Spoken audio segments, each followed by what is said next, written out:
Bonjour à tous, j'espère que vous allez bien. Je vous retrouve aujourd'hui pour une nouvelle vidéo maquillage qui va porter sur le thème comment se maquiller avec un masque. J'ai eu cette idée parce que si vous portez le masque dans les transports en commun, dans les magasins, etc., vous constatez quelques petits désagréments au quotidien et je me suis dit que j'allais partager mes astuces pour adapter vos routines beauté. Concrètement, moi je porte soit un masque en tissu quand ils sont propres, etc., soit des masques chirurgicaux pour le travail. Et donc ça peut venir irriter la peau. Ça vient créer de l'humidité puisque on inspire et expire dans un endroit exigu, puisque même s'il y a un petit peu d'air qui peut passer à travers ces matériaux, la majorité de l'humidité de l'expiration, donc de l'air qui ressort de nous, contient de l'humidité et ça va venir assécher notamment toute la zone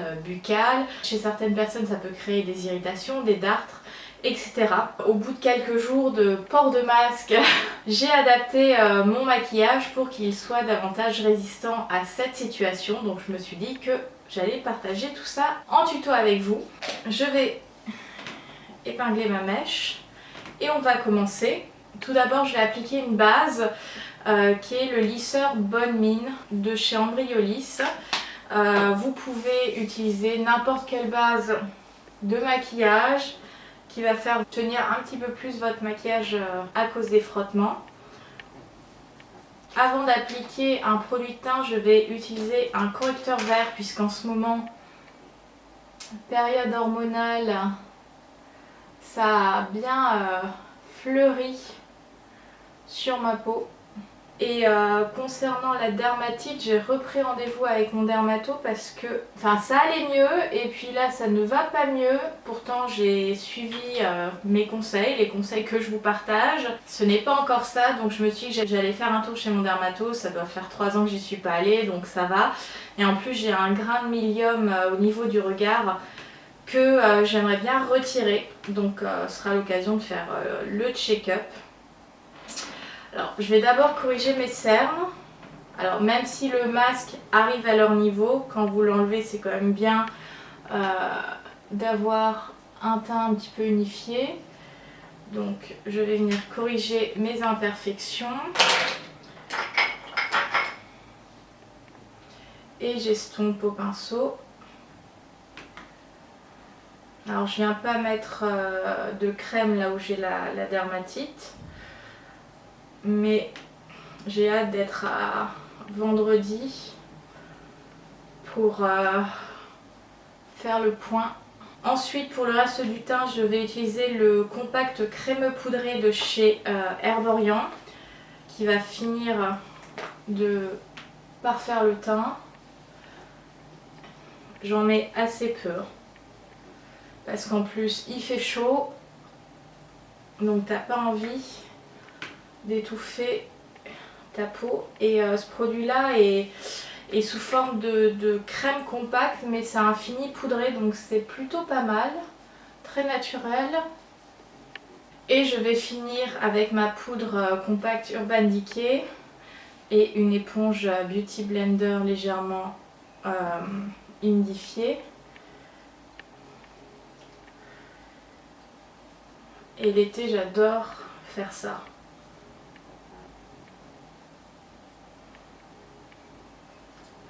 Donc tu tapotes, tu tapotes, tu tapotes.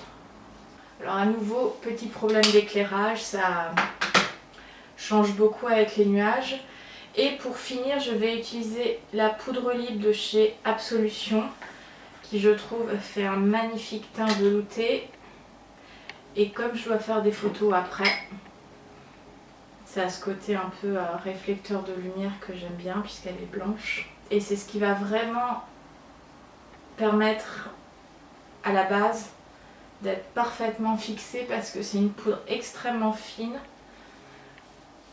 Donc c'est parfait. Ensuite, je vais venir utiliser ma terracotta de chez Beau.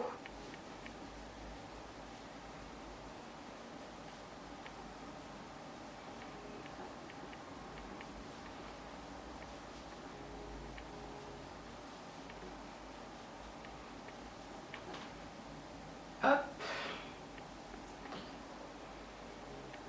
Et je complète avec le bronzer présent dans une de mes palettes de chez Too Faced, donc un bronzer légèrement satiné. Bon, concrètement on va pas avoir votre bronzer, mais c'est ce qui permet de donner cet aspect pas trop plat au visage. Hop. Par contre, je ne mets pas de blush puisqu'il y a le masque, ça sert encore moins à quelque chose. Et puis, vous pouvez avoir naturellement la peau qui est rougie avec le frottement. Donc, on va éviter tout ce qui viendrait accentuer encore ce côté un petit peu irrité. Et je passe à mes sourcils qui ont grand besoin qu'on prenne soin d'eux.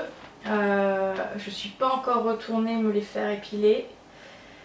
Et en fait, j'aurais bien aimé tester la technique de Carole & Brows, mais comme elle a eu un dégât des eaux dans son salon, elle n'a pas réouvert les rendez-vous et je pense qu'elle sera méga sollicitée à la réouverture du salon. Bon, il y a un endroit où je vais les faire depuis quelques années, c'est bien, hein. C'est Mix Beauty Rivoli, ils le font au fil, donc puisque ça fait plusieurs années que j'ai proscrit la cire sur le visage. Mais j'étais très tentée d'essayer sa technique 3D comme elle l'appelle. Mais bon, je pense que je vais pas réussir à avoir de rendez-vous tout de suite, donc je vais aller à mon endroit habituel et puis à l'occasion, si j'arrive à avoir un rendez-vous, j'aimerais bien tester ça. Ensuite, comme d'habitude, je viens fixer mes sourcils avec un mascara gel transparent. Hop.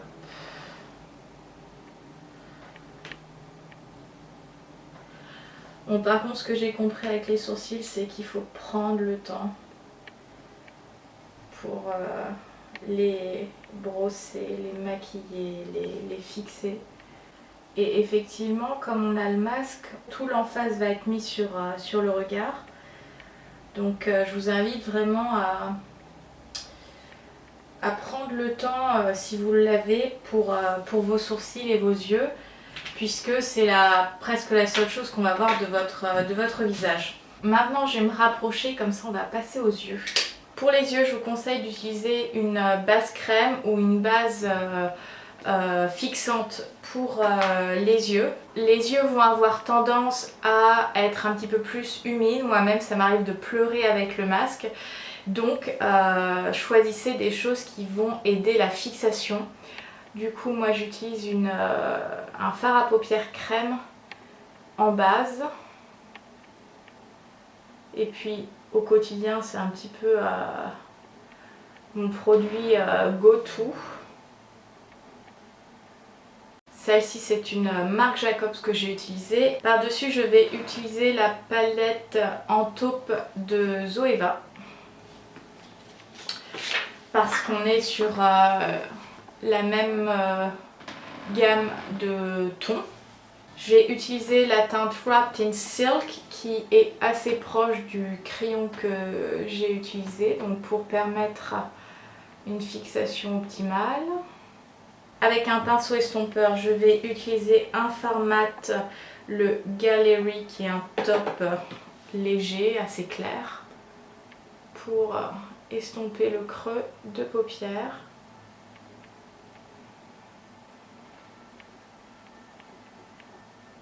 Et je vais juste agrandir un petit peu mon regard en allongeant le fard à paupières. Ensuite, je prends le fard beige mat pour estomper sous l'arcade. Toc toc toc.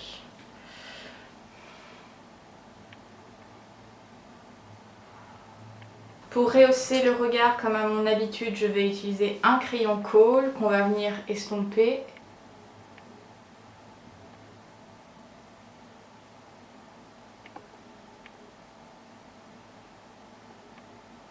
Et avec mon pinceau à poil ras, on vient flouter le tout. J'applique ensuite mon mascara et cette fois-ci que sur les cils du haut, ce qui est très rare pour moi puisque J'adore mettre du mascara en haut et en bas. Donc comme avec le masque j'ai tendance un petit peu à pleurer, je vais en mettre juste sur le haut. Ce qui évite que ça bave quand il y a une petite larme qui sort.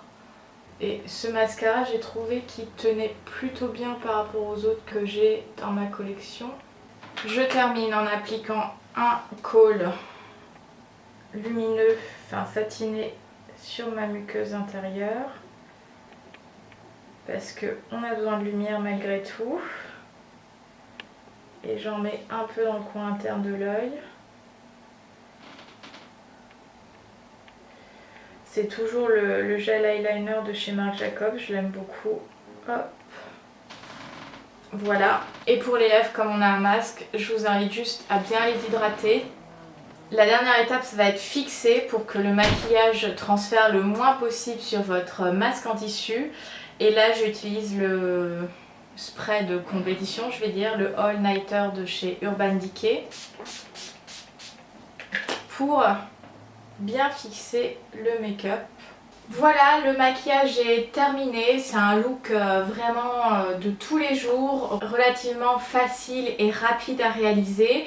Moi, c'est un petit peu mon go-to look et je change juste mes ombres à paupières. Donc j'en ai des un peu plus prunes, des roses, des cuivres. Et ça me sert de base et ça va très rapidement le matin pour se préparer. Avec le masque, ça donne ça. Voyons voir. Bon, je l'attache pas complètement, mais ça vous fait une idée du look. En tout cas, si ce make-up vous a plu, n'hésitez pas à me le dire en likant, en commentant. Et évidemment, si vous avez vos astuces pour vous maquiller avec un masque, n'hésitez pas à les partager dans les commentaires. Vous retrouverez la liste des produits que j'ai utilisés dans la box de description ainsi que tous les liens vers le blog, les réseaux sociaux, etc. Donc n'hésitez pas à venir faire un tour de ce côté-là. D'ici là, je vous dis à très bientôt. Bye!